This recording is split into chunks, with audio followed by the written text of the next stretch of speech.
Today we are talking about the simplest way to get into mushroom growing on a small scale, and that is the shotgun fruiting chamber. So the shotgun fruiting chamber is going to have all of the components of a large scale commercial mushroom farm grow room. But we're going to tone it back a little bit and make it as simple as possible so that you can get going and get growing ASAP. So there's a lot of little grow tents and different companies who are selling little setups that you could easily purchase a bundle and get into it. But we're going to talk about how are you going to do this from A to B to A to Z, if you're going to buy all of your own supplies and maybe save a couple of bucks. So the first thing you obviously need is a grow tent, a chamber, something to put your mushroom fruiting block into. So most people start out using either a tub, like a 30-gallon type of clear plastic tub, or they'll buy a little Martha greenhouse tent. So in a Martha greenhouse tent, you can actually put shelves in it, and you can do, anywhere from 10 to 20 blocks in a Martha tent. It's not a quote unquote super small setup, but it's definitely something that you want to be careful of where you're putting it. You do not want to put these in your house, like in the kitchen for long periods of time, especially if you're not harvesting the mushrooms right away, because what that's going to lead to is sporulation. And once you get spores all over your home, if you get some dampness, you might have mushrooms growing right out of your dang floor. We've seen it before. It's happened, especially around piss toilets. It's a little disturbing. But anyways, the shotgun fruiting chamber, the actual structure can be simple. It can be just a drop cloth also. So plastic bin, which is going to hold maybe 2 or 3 blocks in it. You're not going to want to put a top on that bin. You're going to want to let it open air, a Martha tent, or just some simple plastic drop cloth. Super easy. Maybe build a little 2x2 out of 2x4s and staple some plastic to it. Really simple. So the biggest things that you're looking for in any grow room, there's 3 key factors that you do not want to forget about, and that is humidity, temperature, and airflow.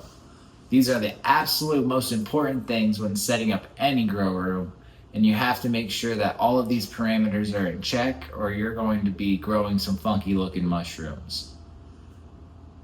Humidity is easily achieved by either a hydrofogger, a spray bottle, or a super fancy Hart environmental pneumatic fogging system. That's what we use here. It's the kitty's meow. But if you're just starting out, a simple spray bottle and a Martha tent is absolutely super easy and the way to go. It won't cost you but a couple bucks.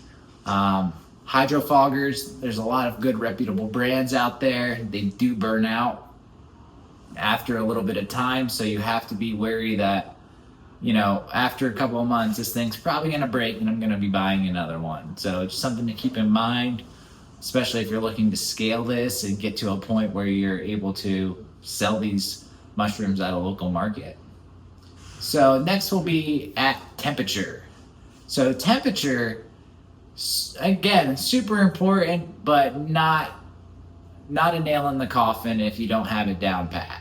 You can grow mushrooms from a wide variety of ranges, anywhere from 55 to 85, but not all species are going to grow well, especially once you get up above 70 degrees. Your oysters, they start looking like crap.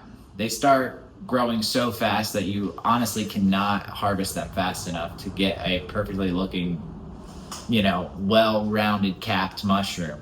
For the most part, they're going to pop up. They're going to be a pale blue. They're not going to be bright and beautiful. And they're going to pop up and they're going to sporulate all over the place. So definitely don't want high temperatures in your house. You can keep your Martha tent or whatever in your garage in a place that's a little cooler. That's the ideal situation.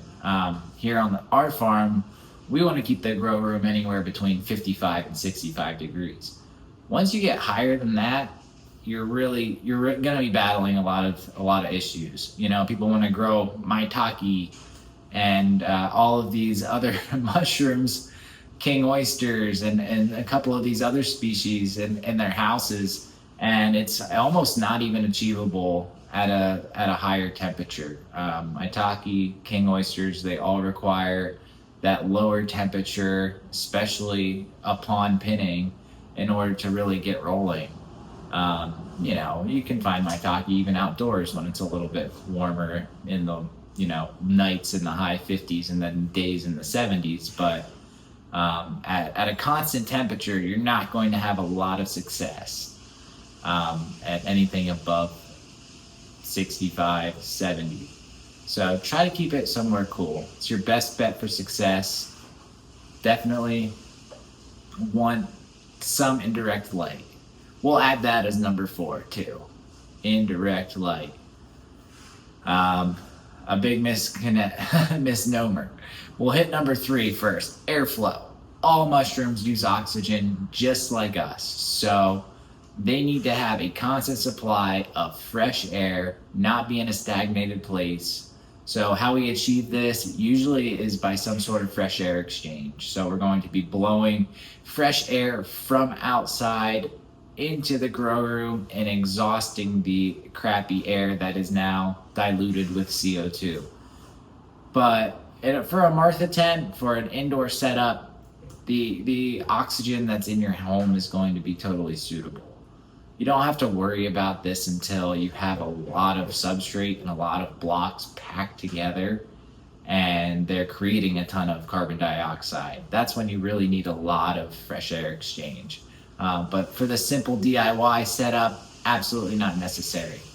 And then we'll say number 4, which is indirect light. And we have to add this one because a lot of people believe mushrooms do not need light, which is true in the button mushroom industry here in Pennsylvania. So here's a funny thing about it.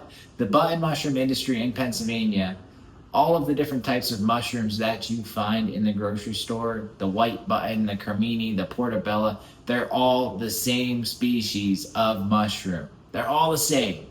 All 3 of them are exactly the same. The white button mushrooms, they do not give them light in order to make them nice and white.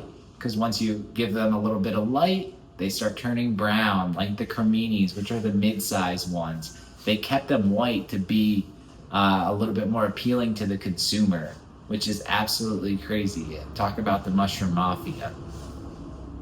And then the portobellos, they just get let go a little bit larger than the creminis after they've exposed it to some light. But light for these specialty mushrooms is an important pinning factor. So it's going to be something that's going to initiate the pin set on your blocks, and it's definitely something that you want to keep in mind. You do not want to put it in your basement where there is no light at all. Simple T5 LED lights work fine. 12-hour schedule, nothing crazy. Indirect light, honestly, a lamp would be enough. They're not picky. They're much different than plants, and they do not require these high lumen inputs like other things. So that's the shotgun fruiting chamber rundown. The 3, let's say 4 things that you need to be aware of when setting up a small little grow room.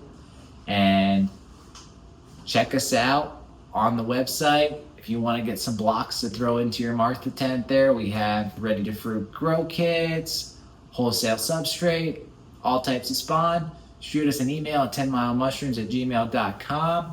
Be on the lookout for a lot of our free material we put out that is geared towards you growing mush more. Have a good one.